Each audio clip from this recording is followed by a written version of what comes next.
When you're trying to improve your looks, a very important aspect to improve is your gut health. The reason why it matters is because of its direct correlation with the rest of your body. Your gut is connected with your skin, brain, liver, and many other parts of your body. For example, there's a well-known term called your gut-brain axis, which is the connection that forms between your brain and your gut through the vagus nerve. Your gut is also connected with your circulatory system, immune system, endocrine system, integumentary system, and so on.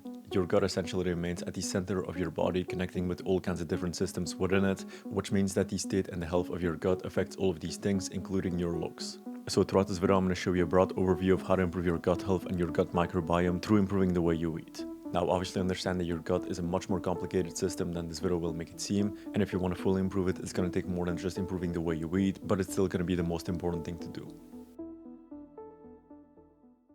So in the previous section, we've covered broadly how your looks and your gut connect with each other and how problems in your gut will affect your looks. Now, whenever you want to fix your gut through improving your diet, there's two angles you can approach it from.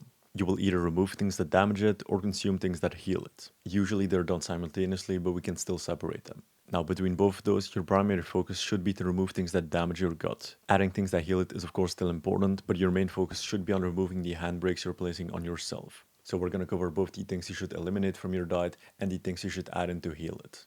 So what exactly should you remove to allow your gut to heal itself? Well, there's going to be a few things. First, you'll need to remove all forms of ultra-processed foods. Anything that has more than a couple ingredients in it has to go. Usually these will be full of preservatives, artificial colors, emulsifiers, additives, and chemicals that your gut bacteria cannot process. This will then disrupt your gut microbiome and cause your gut to get inflamed. Second, you need to remove all forms of alcohol. So I don't need to tell you that alcohol is bad for you, that's something you already know, but in the context of your gut and your gut health, alcohol will directly damage your gut lining and your liver. Your liver is responsible for processing toxins and hormones, and whenever it gets overloaded because it needs to process ethanol, it cannot effectively process other toxins, which then get eliminated through your skin and other parts of your body. Then third, you need to remove all forms of sugars aside from fruits. Anything that contains sugar, especially refined sugars from snacks, drinks, sweets, or just processed foods in general, will essentially feed pathogenic bacteria within your gut, so bad bacteria while starving beneficial bacteria. This will then help create a gut environment where negative bacteria proliferate, and that can then lead to inflammatory reactions. Then fourth, you need to remove all forms of seed oils. Anything like canola oil, soybean oil, corn oil, sunflower oil, and so on are all inflammatory omega-6 fatty acids that your body cannot properly metabolize. This will then cause them to create oxidative stress and inflammation within your body as a whole, so seed oils are something you need to avoid as much as you can, and they'll often be found in things including restaurant food, any form of processed foods, any form of food dressing, and so on. Then fifth, you need to remove all forms of energy drinks. Whenever you combine caffeine, sugar, additives, and other forms of artificial ingredients, you introduce so many different elements that your gut cannot digest, which therefore causes inflammation within it.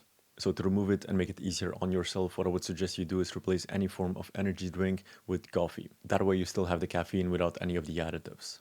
Then sixth, you want to remove all forms of gluten. Anything like bread, pasta, cereals, and so on are all things that can still cause an inflammatory response within your gut, even if you don't have something like celiac disease. Especially modern forms of wheat will usually cause a stronger reaction than more ancient forms. Now, this will obviously have less of a negative effect than the previous one, which is why I put it later on, but it can still have a slight negative effect in some people. So it really depends on you and how you react to it. And then finally, you can remove all forms of dairy. So this is again very individual and will depend on the person, but many people still have inflammatory reactions to it without realizing it. So this might apply to you, it might not, kind of depends from person to person. So these are all the things you'll want to remove if you're trying to optimize your gut health. Avoid all processed foods, alcohol, sugar, seed oils, energy drinks, gluten, and dairy for some of you. Now, if you're wondering what that leaves you with, it's pretty simple. What you have left are what we call single ingredient foods, so foods that only have one ingredient. Think about steak, eggs, vegetables, rice, fruits, and any of these things. All of these things, although will probably have added chemicals, additives, and so on during the processing, don't have multiple ingredients or additives in the product itself. You can add additives to steak, but the steak itself is just steak. If you have a cookie, that cookie is made of flour, eggs, sugar, and a bunch of different ingredients. Steak is just steak. Eggs are just eggs, and those are the kind of ingredients you want to build your meals with. So that is essentially how you avoid damaging your gut. Now, beyond removing things that damage your gut microbiome, we also need to add things that heal it. And by doing this, we can add and feed beneficial bacteria within our gut. So again, focus your attention on the following things. So first, you need to make sure you consume enough water. Water is obviously very important for your body as a whole, but in the context of your gut, water is necessary for helping beneficial bacteria thrive, digesting and absorbing nutrients, and removing toxins from your gut. So water will also be very beneficial in terms of healing your gut. So how much water you should consume will really depend on the individual and will depend on different factors like your climate, activity level, metabolism, and so on. But a broader rule is that 2 to 4 liters a day will be enough for most people. Then second, you need to make sure you consume enough protein and enough quality protein. Your gut lining is one of the fastest replicating tissues in the human body, replacing itself every 3 to 5 days. And protein gives the amino acids needed to build and repair these cells, which ensures your gut barrier stays intact. Protein is then also needed for the production of digestive enzymes, which break down food efficiently so your gut doesn't become overburdened. So when it comes to consuming protein, you of course want to focus on having enough protein, but you also need to focus on having high quality forms of protein. What matters in a protein isn't the protein itself, but the amino acids that protein contains. If a protein contains a low amount of amino acids or it contains the wrong kinds of amino acids, that protein will be considered low quality. But if a protein contains all amino acids in necessary amounts, that protein will be considered high quality. Now, the quality of a protein source is something you can verify with the DIAAS score or the PDCAAS score. And you can look it up if you want, but generally good sources will be things like steak, eggs, poultry, fish, and so on. And then when it comes to the quantity, the general rule you can follow is to have at least 0.8 to 1 gram of protein per pound of body weight. Now, thirdly, you want to make sure you consume enough fats. Fats are one of the foundational nutrients of your body as a whole. They're responsible for the quality and looks of your skin, lips, hair, nails, eyes, teeth, and so on, and they're also responsible for assisting in pretty much every single process of your body, including your gut health. For example, cholesterol is used to make an enzyme that makes digesting food possible. Without cholesterol, we wouldn't be able to digest anything we consume.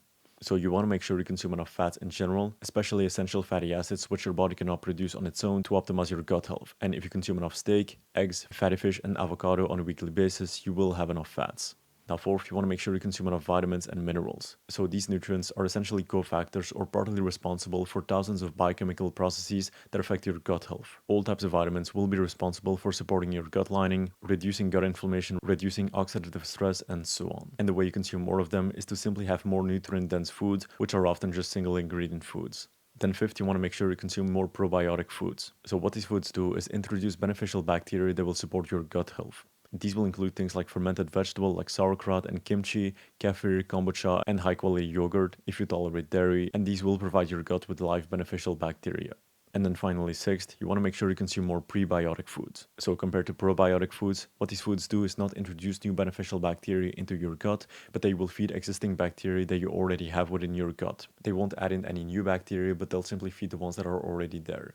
These will include things like garlic, onions, asparagus, artichokes, green bananas, potatoes, rice, and so on.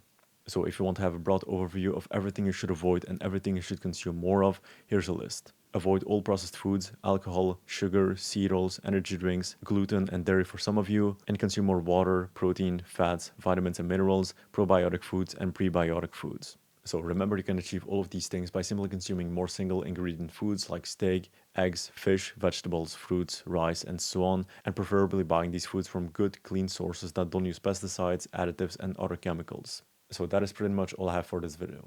Understand that your gut is interconnected with pretty much every part of your body and it will affect every part of your looks. Then in order to heal your gut, you'll need to remove foods that damage it and add in things that heal it. Here's a kind of broad overview of what to do and what to implement. Also, a quick side note before we end the video, the reason why I haven't been posting as much lately is because I've been focused on building the V2 version of the free program that I run. So I released a new version this morning, I think. You used to have about 30 small guides, which were good, but didn't really go into that much depth. And you'll now have access to much more advanced guides. The program has a much better structure as well. And there's now almost double the amount of modules and guides. So all the modules are still in written format. There's no video modules, but I'll slowly put those video modules together in the next couple of weeks. So the program is still free. So if you want to join, it's going to be the first link down below. So thank you for watching, and I'll see you in the next one.